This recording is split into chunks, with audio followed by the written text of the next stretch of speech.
Morning everyone. Let's start a very interesting and important chapter in our subject Principles and Practice of Accounting. Chapter number 8 is Partnership Accounts. You have learned about the partnership in 11th standard, maybe in the subject of OC. You have learned about the partnership in 12th standard in the subject Bookkeeping and Accountancy. And I think Partnership Act is also covered in business laws. Am I right? Yes. So the legal part you can learn, you can discuss in the law session. If any information which I am going to give you is different from the information given in the law lecture, in that case law will prevail over accounts. Okay. Yes, sir. जर difference आला तर just मला सांगा की sir असं सांगितलेलं आहे, हा पार्ट चेंज झालेला आहे. Mostly what I'm going to tell you is given in our module, so mostly it is correct, but if in any case there is a difference of opinion or difference of information, in that case law will prevail over the accounts. So you have to continue with the law. This is a disclaimer. Is it clear? Yes, sir. So with this disclaimer, let's start our partnership accounts with the basics. Now, the sole proprietorship has few limitations regarding bringing capital or management efficiency. Single person owner आहे, किती capital आणणार, किती capable असेल. Business मध्ये 4-5 divisions असतात. कोणते कोणते divisions असतील? Tell me. मेजर डिव्हिजन्स आपण किंवा डिपार्टमेंट्स कन्सिडर करू. कुठले कुठले असणार आहेत?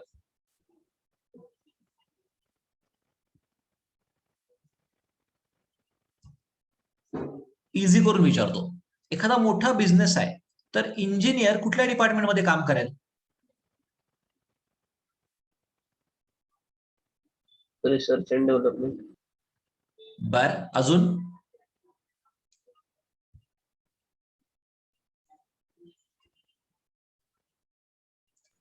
अजून कुठल्या डिपार्टमेंट मध्ये करेल?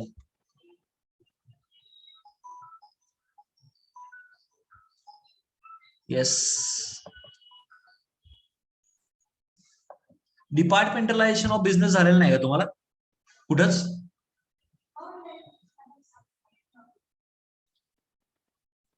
इलेव्हन्थ किंवा 12th मध्ये?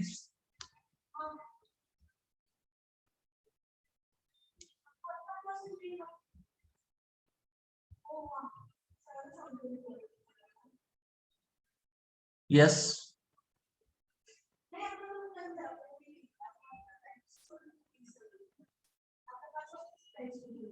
फर्स्ट आहे प्रोडक्शन, जर मॅन्युफॅक्चरिंग कंपनी असेल, जर ट्रेडिंग बिझनेस असेल तर परचेसेस. सो फर्स्ट आला प्रोडक्शन और परचेसेस. प्रोडक्शन साठी पण परचेस करावं लागतं, सो आपण आता ते कंबाईन करू. सेकंड, जिथं चार्टर्ड अकाउंटंट वर्किंग करतो ते आहे फायनान्स.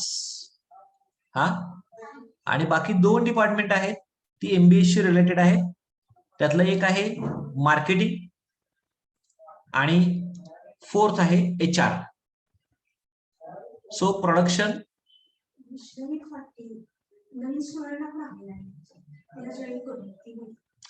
प्रोडक्शन, फायनान्स, मार्केटिंग आणि HR हे 4 मिनिमम सेक्शन्स किंवा मिनिमम डिपार्टमेंट्स कुठल्याही बिझनेसला असणार आहेत. सर्व्हिस इंडस्ट्री असेल तर तिथं प्रोडक्शन किंवा परचेसेस येणार नाही.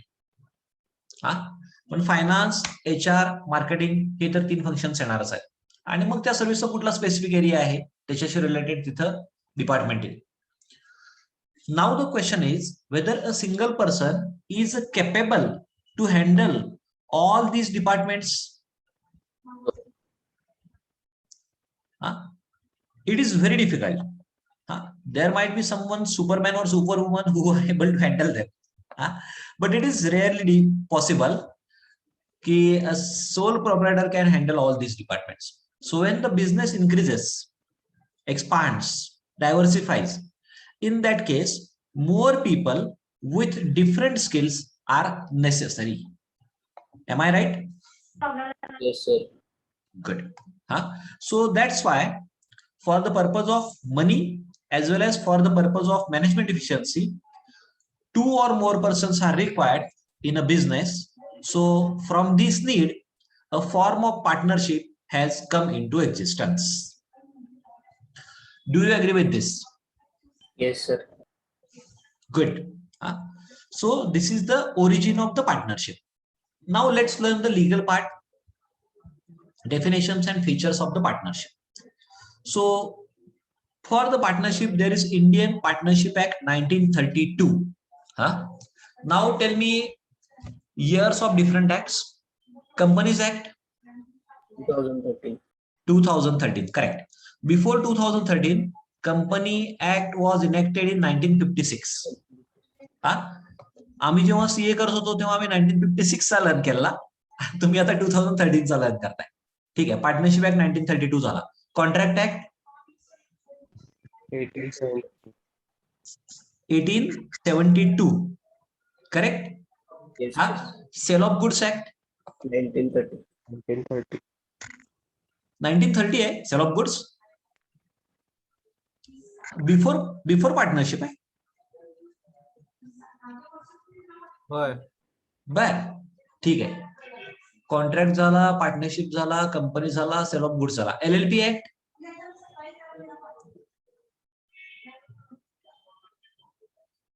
काय माहित नाही म्हणा अजून. No one notes LLP act 2008. Correct. Aboli 2008 आहे LLP ऍक्ट. या 5 ऍक्टची इयर्स तरी आपल्याला माहित असायला पाहिजेत.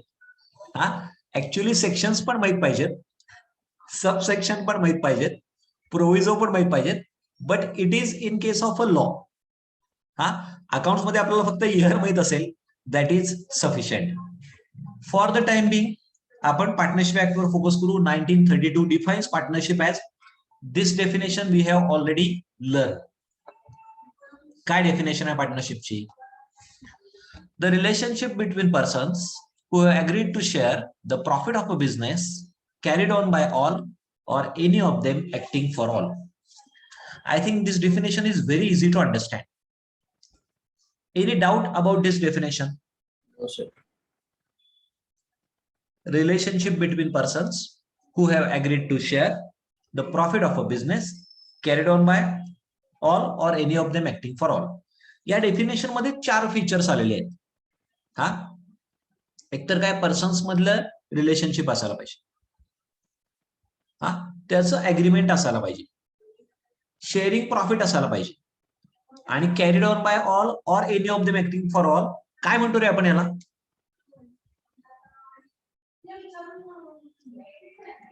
Tail me. This is called as a mutual agency.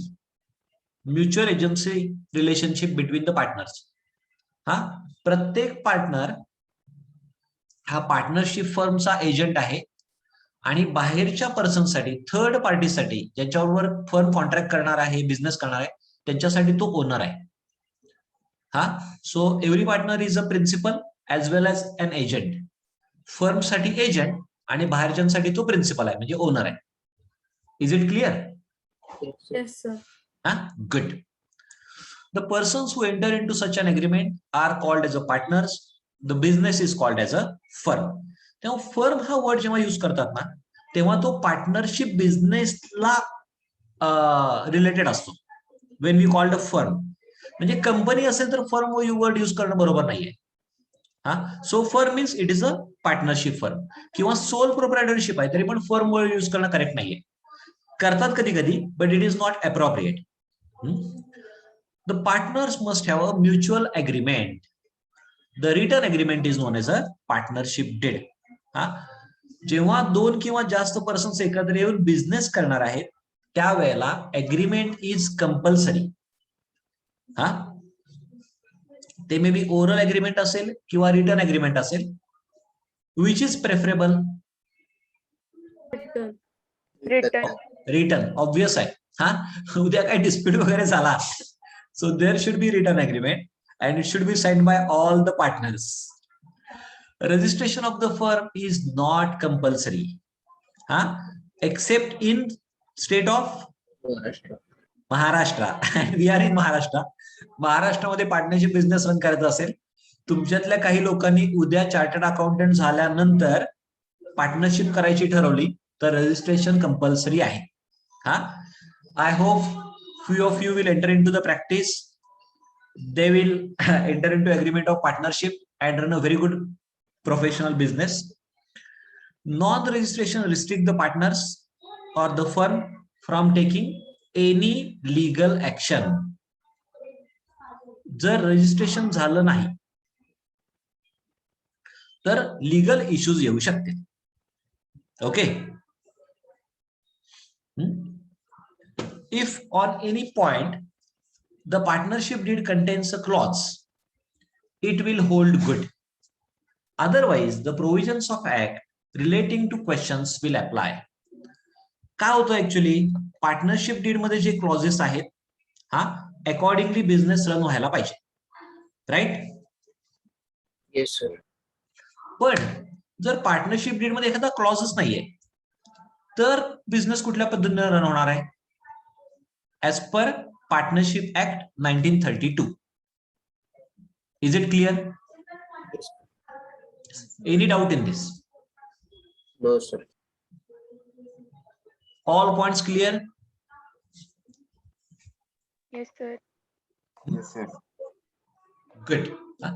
Next पार्टला जाऊ. आता ऑलरेडी काही फीचर्स आपण डिस्कस केले, तरी परत एकदा जस्ट रिवाइज करूया. This might be important for true और false or the short note. First feature काय आहे? It is an association of persons.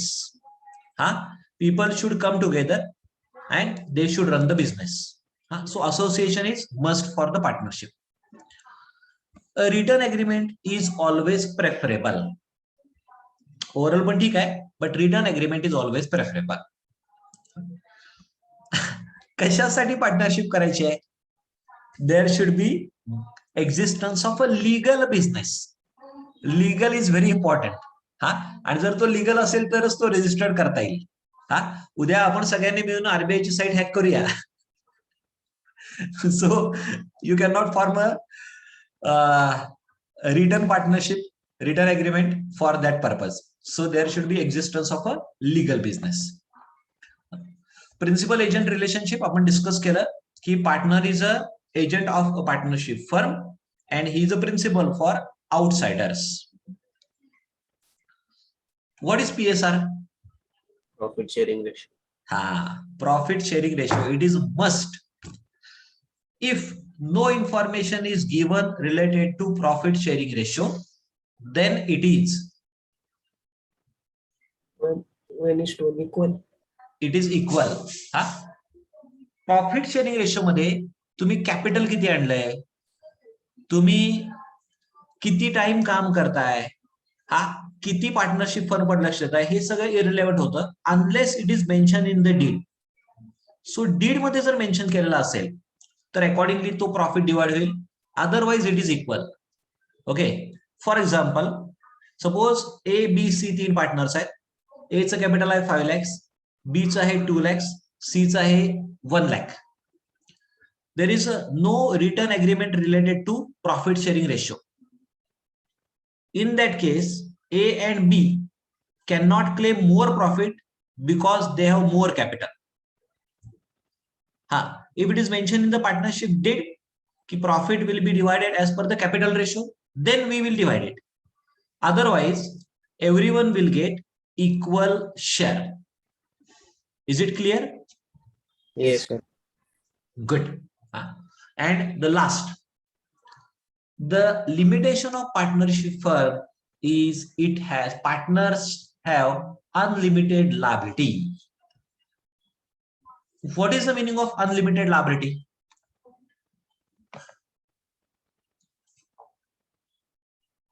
Who can tell?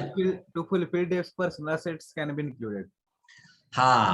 If business assets are less than business liabilities, then personal assets will be utilized for payment of business liabilities. So unlimited liability, this is the main limitation of proprietorship as well as partnership. Is it clear?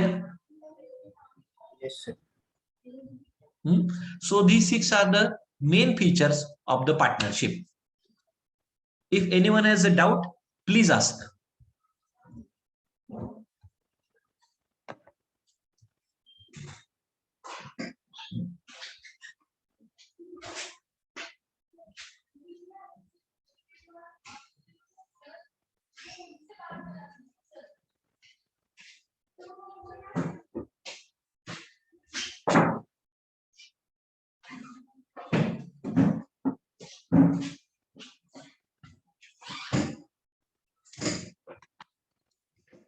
All features clear to all? Yes, sir. Good. Let's move further.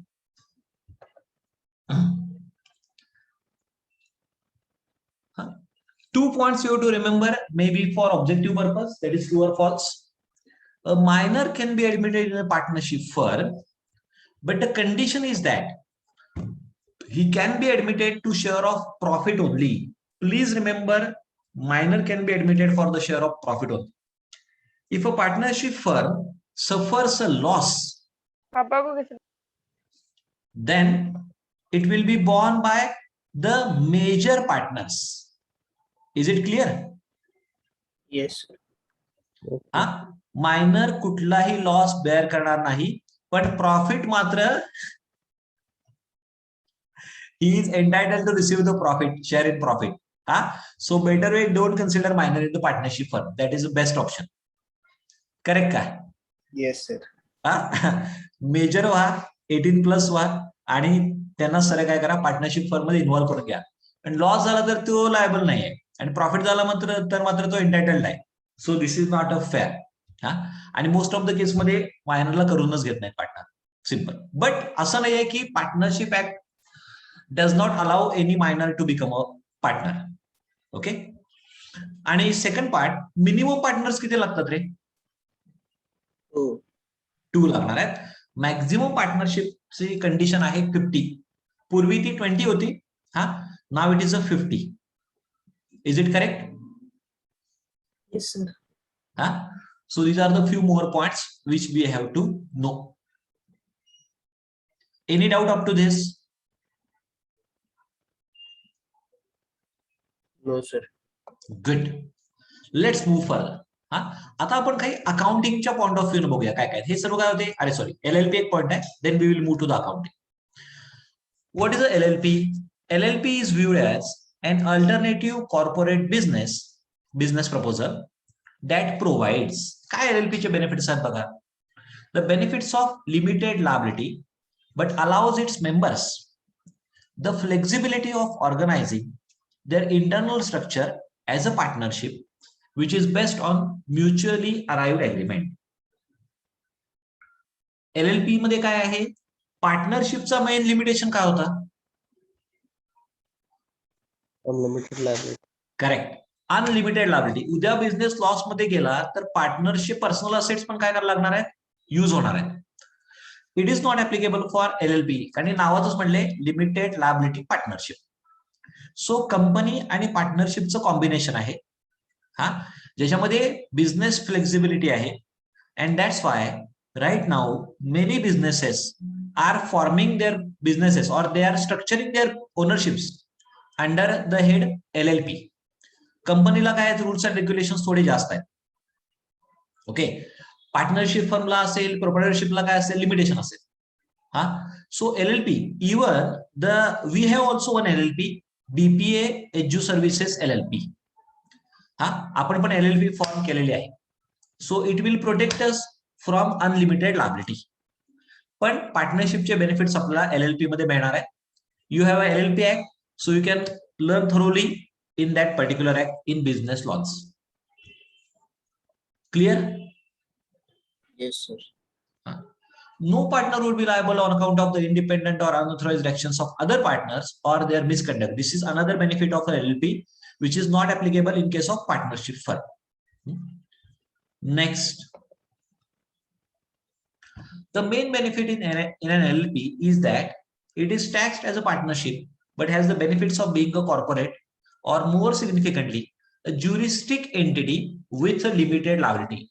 Juristic means formed as per law with a limited liability.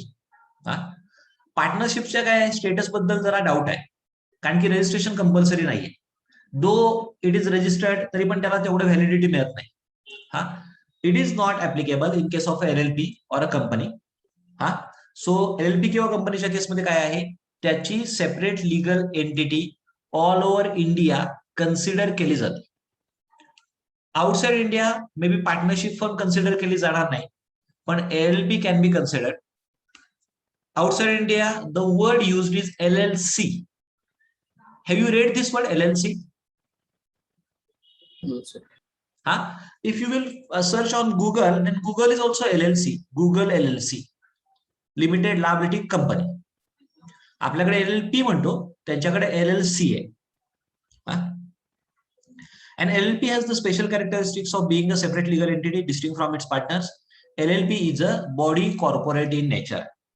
थोडक्यात कंपनीच्या फॉर्मॅटमध्ये ती register केली जाते, पण पार्टनरशिपची flexibility LLP ला आहे. Clear का?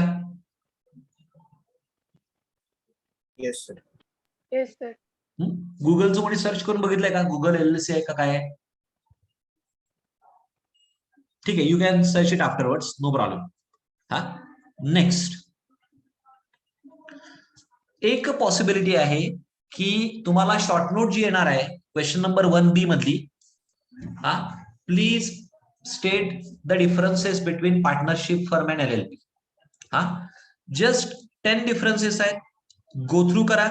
If you have any doubt please ask, take 5 minutes for it. सर्व रीड करा 10 डिफरन्सेस. जो डिफिकल्ट वाटतोय तुम्हाला विचार.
समजले sir. Very good. Yes, any doubt to anyone else? No, sir. Clear? Okay. याच्यावर ऍक्च्युअली क्वेश्चन येऊ देत एक्झामला, because you can score 4 out of 4 marks. जरी तुम्ही 8 लिहिले out of 10, then also you can score the marks. So हा फक्त note down करा for short note, difference between partnership and LLP.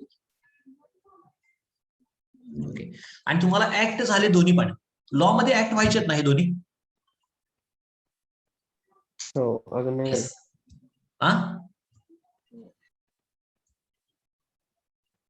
आता कुठला ऍक्ट चाललाय?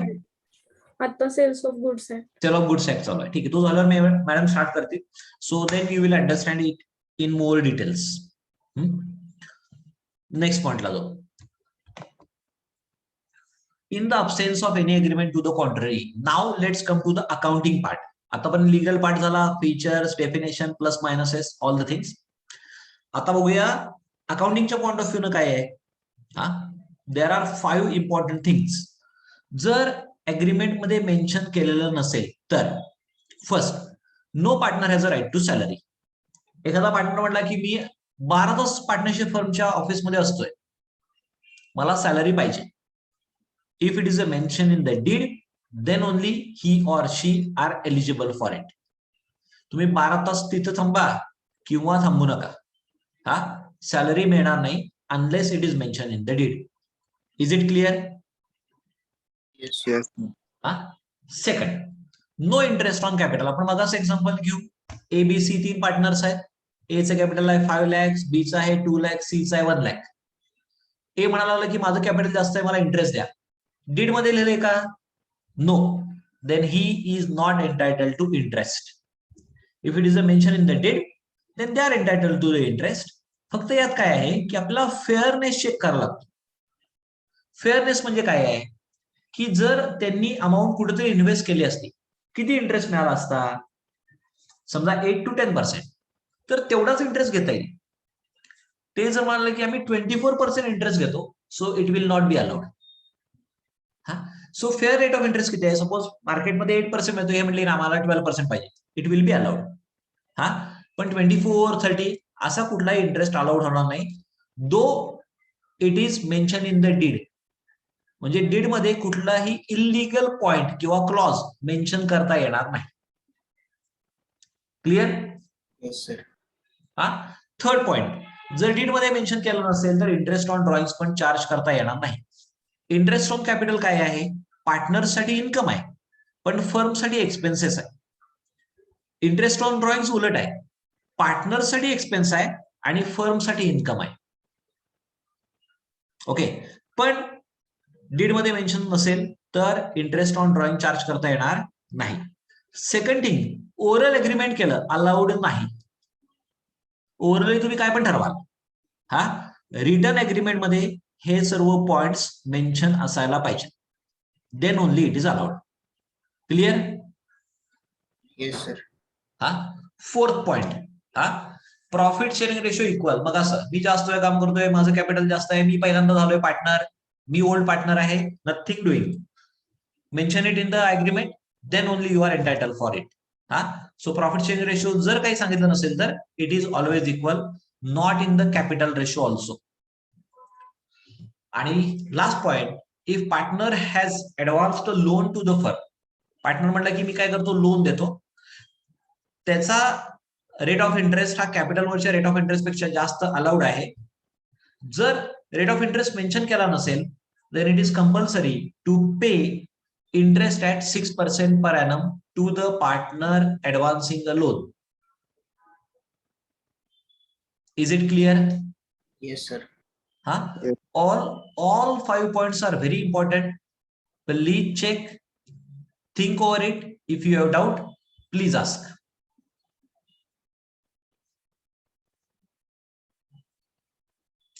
हे ट्रू और फॉल्स साठी पण इम्पॉर्टंट आहे, क्वेश्चन सॉल्व्ह करताना पण इम्पॉर्टंट आहे.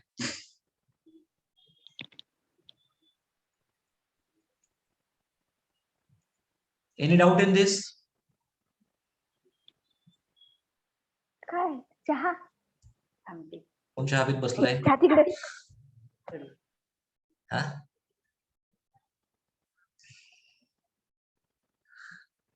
Yes, any doubt to anyone? Sir. No, sir. Yes, Khatavkar काय? नाहीये sir madam. नाहीये. गुड. Let's move further. आता अकाउंटिंगचा सर्व पाठ आहे, स्वतः जरा जास्त लक्ष द्या. लॉबचा पाठ बऱ्यापैकी संपलाय. Profit and loss appropriation account. हा आपण आतापर्यंत रेग्युलर P&L तयार केलं. P&L ऍडजस्टमेंट केव्हा युज करतात रे? Rectification आणि reconstitution of partnership. Admission retirement डेथला बेसिकली. हा काय दुसरं नाव काय P&L ऍडजस्टमेंटला? Revaluation account. Revaluation account, correct. P&L suspense account पण आपण युज केलंय रेअर केस मध्ये. केव्हा? डेथ ऑफ पार्टनर मध्ये. हा पार्टनर डाईज इन बिटवीन. 31 मार्चला डेथ झाली तर लईच भारी, but it will hardly happen. असं मे बी जगात कोण असणार आहे ना रे की 1 एप्रिलला त्याचा बर्थ आहे आणि 31 मार्चला डेथ झाली असेल. हा म्हणजे माझ्या तर काय अजून रिडिंग मध्ये कोण काय आलेलं नाहीये. हा म्हणजे 1 एप्रिलला बर्थ घेणारे भरपूर लोक आहेत, 31 मार्चला डेथ होणारे पण असतील, पण दोन्ही पण कॉम्बिनेशन रेअर असेल. हा सो इन बिटवीन डेथ झाली तर P&L सस्पेन्स अकाउंट युज करायचंय टू ऍडजस्ट द प्रॉफिट. आता हे चौथं आहे P&L appropriation account. This is used only in case of partnership firm. पूर्वी कंपनीज पण P&L अप्रोप्रिएशन अकाउंट प्रिपेअर करायच्या, आता ते बंद झालेलं आहे. फक्त पार्टनरशिप फर्म मध्ये P&L अप्रोप्रिएशन अकाउंट यूज करायचं आहे. Is it clear? Yes sir. हा, आता जे मग असे मी 5 पॉईंट सांगितले, not allowed in case of no agreement, तर तिथं फक्त P&L अप्रोप्रिएशन अकाउंट ऍप्लिकेबल होईल. It is prepare for the following items. काय काय आहेत? 4 केसमध्ये सॅलरी टू पार्टनर आहे, P&L अप्रोप्रिएशनला घ्या. इंटरेस्ट ऑन कॅपिटल आहे, P&L अप्रोप्रिएशनला घ्या. इंटरेस्ट ऑन ड्रॉइंग्स आहे, P&L अप्रोप्रिएशनला घ्या. इंटरेस्ट ऑन पार्टनर्स लोन आहे, P&L अप्रोप्रिएशनला घ्या. आता याची स्पेशालिटी सांगू शकाल का रे मला या 4 आयटम्स वरनं?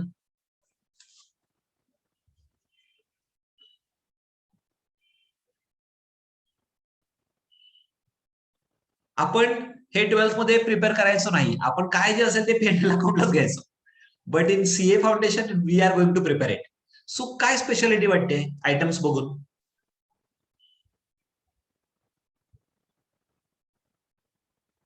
Late me check who can tell. कॅपिटलला अफेक्ट करणारे आयटम्स आहेत. कॅपिटलला अफेक्ट करणारे आयटम आहेत. गुड. अजून? करंट अकाउंट सारखं आहे. करंट अकाउंट कडे आपण अजून जायचं. श्रावणी, श्रावण चालू आहे म्हणून काय पण सांगायला लागलाय?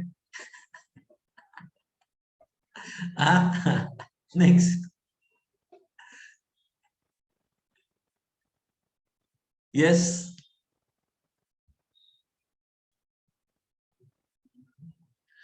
मगाचा जो पॉइंट होता तो काय होता?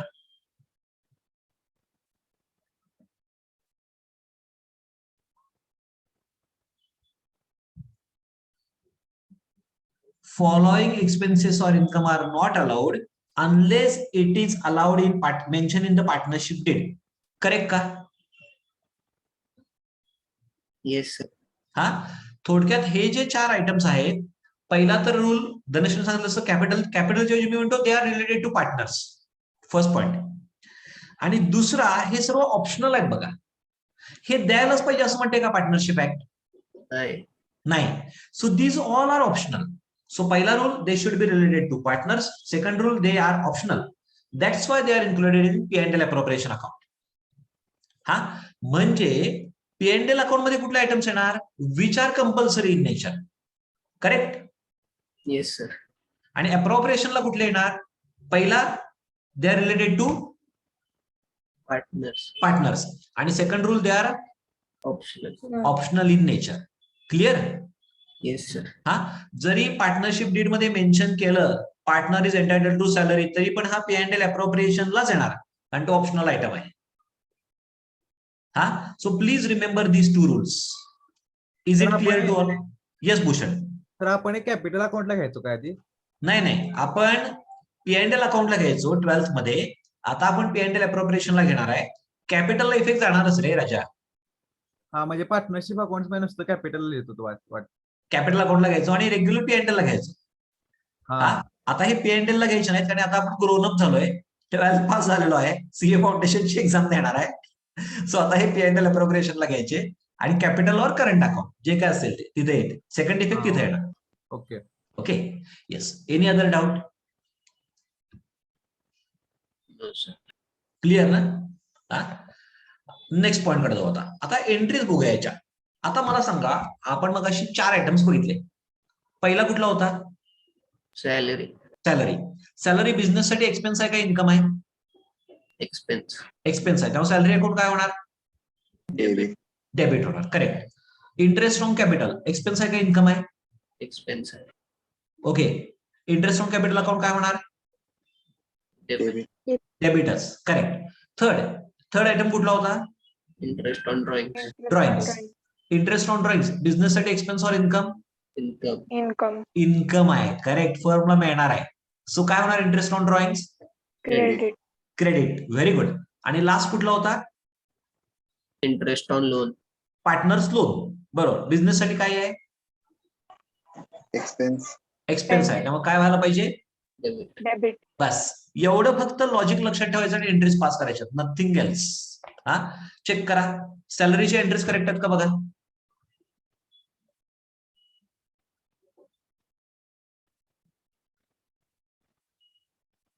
Salary account debit to partners capital किंवा करंट अकाउंट, आणि P and L appropriation account debit to salary.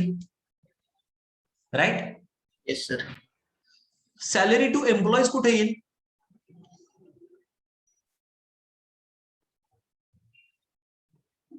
Yes, P&L ला. पी अँड एल ला येणार, बिकॉज इट इज कंपल्सरी. हा, पण सॅलरी टू पार्टनर असेल तर आपण पी अँड एल अप्रोप्रिएशन ला घेणार आहे. राईट. Yes sir. हा, आता इंटरेस्ट ऑन कॅपिटलच्या मला एंट्री सांगा.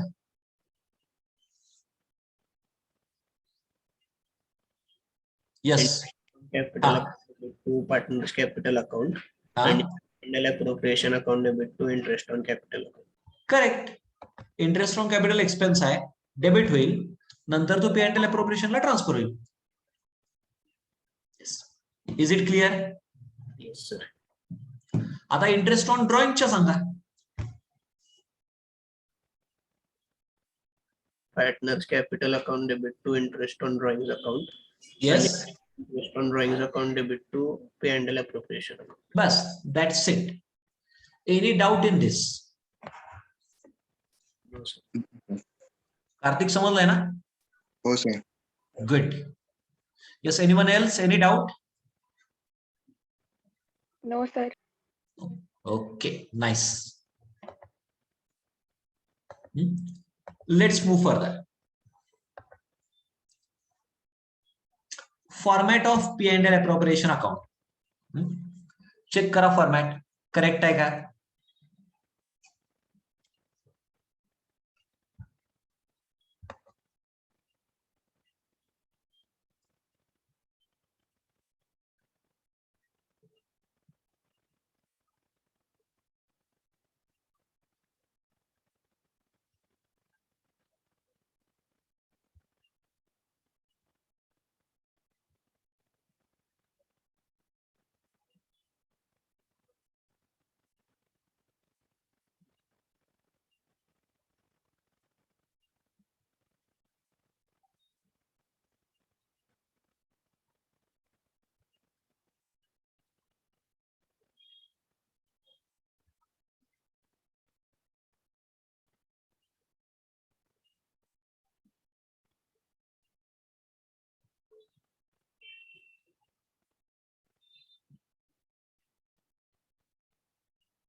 Yes, is it clear? Sir, बोला. पहिला पे अँड एल अकाउंट काढायचं आणि मग पे अँड एल अप्रोप्रिएशन अकाउंट काढायचं काय? करेक्ट, करेक्ट, बरोबर. ओके. आणि काय? नाही समजले. Good. Anyone else?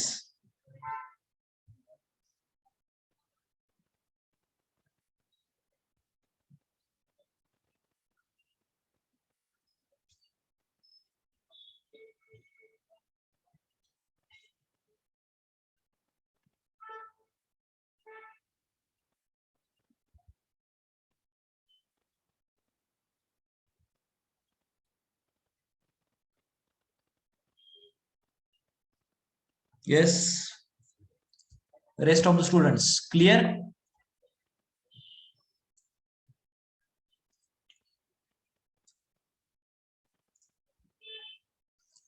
Hello, any doubt in this? No sir. No No. Sir. Good. हा, आपल्याला P and L appropriation account prepare करायचं आहे. सो हे क्लिअरली लक्षात घ्या. डेबिट साइडला एक्सपेन्स, क्रेडिट साइडला incomes. Whatever the profit remaining is transferred to partner capital और current account. Next point, fixed and fluctuating capital. Very easy point to understand as well as remember. In case of fluctuating capital method, all entries related to capital, that is interest, salary, profit earned, drawings, are recorded in capital account itself. So balance of capital account fluctuates. ज्या काही आपण entries करणार आहे related to partner त्या capital अकाउंटला effect द्यायचा. So capital अकाउंटचा balance change होणार. So it is known as fluctuating capital method. Clear? Yes sir. Second आहे आपली method fix capital. Fix capital method मध्ये all entries except capital introduced are recorded through current account. Except introduction of capital. Capital आणलं असेल तर effect capital अकाउंटला द्यायचं. Otherwise सर्व entries current अकाउंटला करायच्या आहेत. No entries to be made in the capital account for above mention items. Hence balance of capital remain same. Balance same राहतो म्हणून त्याला फिक्स्ड कॅपिटल मेथड म्हणलेला आहे. Clear? Yes sir. Fix capital method मध्ये काय करतात माहितीये का पार्टनर्स? जनरली कॅपिटल इंट्रोड्यूस करत नाही, ते लोन देतात फर्मला. कारण लोनवर काय आहे, इंटरेस्ट मिळू शकतो. राईट? Yes sir. आणि तो कॅपिटलच्या इंटरेस्ट पेक्षा जास्त असू शकतो. करेक्ट का? Yes sir. तो फिक्स कॅपिटल मेथड मध्ये generally partners introduces loan instead of introducing capital. पण फ्लक्च्युएटिंग कॅपिटल मध्ये मात्र काय होतं, हे कॅपिटल इंट्रोडक्शन ड्रॉइंग वगैरे सर्व गोष्टी होणार आहेत. तो जो आता इथं चॉकलेटी लाईन मध्ये जो मेन्शन केला आहे, it is important for true और false. In case of fix capital method current account is used. In case of fluctuating capital method current account is not necessary. Am I clear? Format मध्ये कुठलाही change नाही. जसा capital अकाउंटचा format आहे तसाच current अकाउंटचा format आहे. Interest on capital. आता आपण जाणार आहे कॅल्क्युलेशनच्या पार्टकडे. Before that any doubt up to this? No sir. No. Good. आता कॅल्क्युलेशन येणार आहे. कॅल्क्युलेशन मधला आज जेवढा पॉसिबल आहे तेवढंच आपण लर्न करूया. Interest on capital. Interest on capital of partners is calculated for the relevant period for which the amount of capital has been used in the business. Normally, it is charged for full year on the balance of capital at the beginning of the year unless some fresh capital is introduced during the year. Opening capital असेल, interest किती पिरियडचं मिळेल? फुल इयरचं मिळणार. During the year जर capital आणलं असेल तर respective months मिळणार. Correct? Yes sir. So interest on capital calculate करणं एकदम इझी पार्ट आहे. त्यात मोस्टली डिफिकल्टी येणार नाही. Next, in case of a loss, please remember, in case of a loss no interest is provided. In case of insufficient profits, net profit is less than amount of interest. The amount of profit is distributed in the ratio of capital as partners get profit by way of interest on capital only. Second point जरासा challenging आहे. Just check करा. आपण तो understand करूया with the help of example. Please check this point.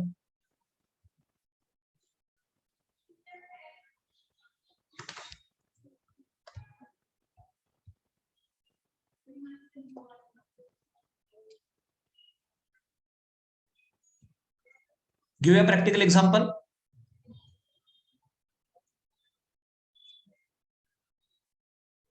Yes sir. बघा आता काय होणार आहे. Can you see the white board? Yes sir. Good. आता बघा काय काय करतोय मी. 3 पार्टनर्स आहेत फर्म मध्ये. एबीसी चालतील ना रे?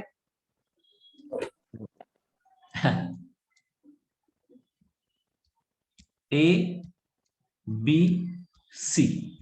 ठीक आहे. ए चं कॅपिटल आहे 2 lakhs. बी चं कॅपिटल आहे 1 lakh. सी चं कॅपिटल आहे 50,000. ओके. हा Yes, sir. Profit sharing ratio त्यांनी ठरवलाय आपलं प्रॉफिट शेअरिंग रेशो असणार आहे 5:3:2. ओके. Yes, sir. हा आणि त्यांनी पार्टनरशिप डीड मध्ये मेन्शन केलेला आहे interest on capital. Interest on capital allow करायचं आहे. रेट त्यांनी डिसाइड केला आहे 10% per annum. Clear? Yes, sir. हा ठीक आहे. हा आता जरा सगळ्यांनी जास्त लक्ष द्या. मी 3 केसेस कन्सिडर करणार आहे. हा कोणत्या कोणत्या 3 केसेस आहेत बघा जरा.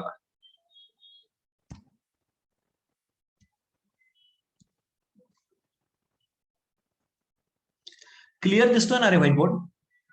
हो sir. हा ठीक आहे. फर्स्ट केस मध्ये फर्मला प्रॉफिट झालाय ₹2 lakhs. ठीक.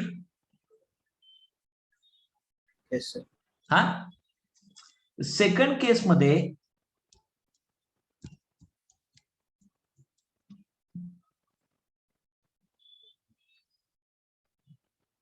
फर्मला प्रॉफिट झालेला आहे रुपीज कमी घेतो अमाऊंट जरा 21,000. हा आणि थर्ड केस मध्ये मात्र फर्मला लॉस झालाय हा रुपीज 20,000.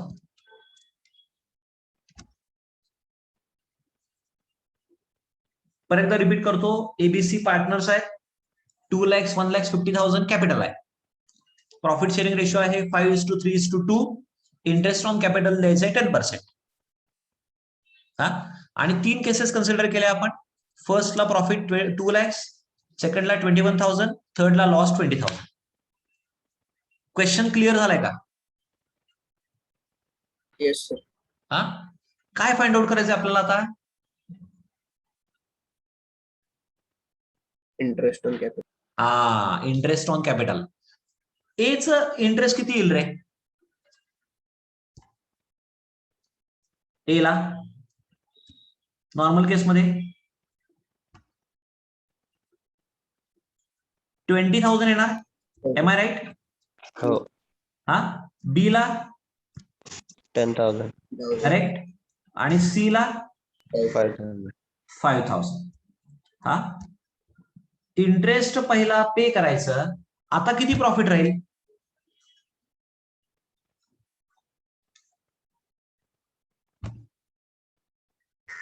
165. करेक्ट. 1,65,000 जो प्रॉफिट आहे तो 5:3:2 मध्ये डिवाइड करायचा. Is it clear? Yes, sir. सगळ्यांना समजलंय का बघा फर्स्ट पॉइंट? Yes, sir. हा any doubt in situation 1? No, sir. Good. Yes, sir. आता सेकंडला जाऊया. सेकंड केस मध्ये मी काय घेतलंय? Profit is insufficient. Total interest किती आहे? 35,000. 35,000 आहे. ओके. आणि प्रॉफिट आता आपला किती आहे? 21,000. म्हणजे फुल इंटरेस्ट देता येईल का? नाही. हा so when please remember theory काय म्हणते आपली? When profit is insufficient then and interest is payable. Repeat करतो मी sentence. When profit is insufficient and interest is payable divide profit in capital ratio.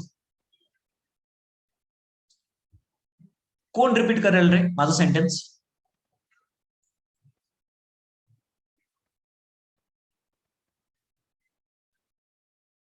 Yes anyone? When profit is insufficient and interest is payable, profit will be divided into capital ratio. Correct. Divide profit in capital ratio. Dhanashree very good. समजलंय का रे सगळ्यांना? हो sir. हा आता आपण इथे apply करणार आहे. इंटरेस्ट 35,000 आहे, प्रॉफिट 21,000 आहे. Profit is insufficient. इंटरेस्ट द्यायचा आहे का as per partnership deed? Yes, sir. Yes. पण आपण देऊ शकणार नाही कारण की इंटरेस्ट जास्त आहे. आता जो प्रॉफिट आहे तो कॅपिटल रेशो मध्ये डिवाइड करा. कॅपिटल रेशो काय आहे रे? 4:2:1. करेक्ट. सगळ्यांना समजलंय का बघा? 4:2:1. Yes, sir. हा, आता ए ला इंटरेस्ट किती मिळेल? 12,000. चेक करा बाकीच्यांनी, करेक्ट आहे का? Yes. 12,000 ए ला, बी ला 6,000. करेक्ट, आणि राहिलं 3,000. 3,000. हा, this is interest payable to the partners. This is very important. Have you understood this? Yes, sir. Yes. Bhushan, काय डाऊट बाय? नाही कळाले. असलं काय 12th ला नव्हतं. राईट. होय. ठीक आहे, चालेल. Clear to all? यशोदा नाहीस का बाहेर? आहे की सर, आहेस? बरं, काय समजतंय? समजतंय. Good good good. चला, आर्या क्लिअर का? हो sir. Good. So I am assuming from A to I it is clear to all. हा, लास्ट केस मध्ये आता तुम्ही सांगायचं. लॉस आहे 20,000, इंटरेस्ट किती? 0. 0. Shahrukh Khan, no interest. In case of a loss, no interest is payable. Have you understood all the 3 cases? Yes, sir. Huh? So, मैं repeat करतो. When profit is sufficient, first pay interest, then divide the profit. When profit is insufficient and interest is payable, divide profit in capital ratio. When there is a loss, no interest is payable. Is it clear to all? Yes, sir. Yes, sir. If anyone has doubt, please ask.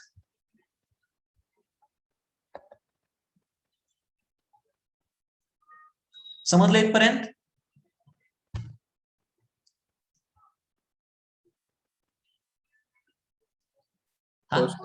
Yes. याच्या पुढचा part आहे तो अजून interesting आहे, कारण इंटरेस्टच आहे.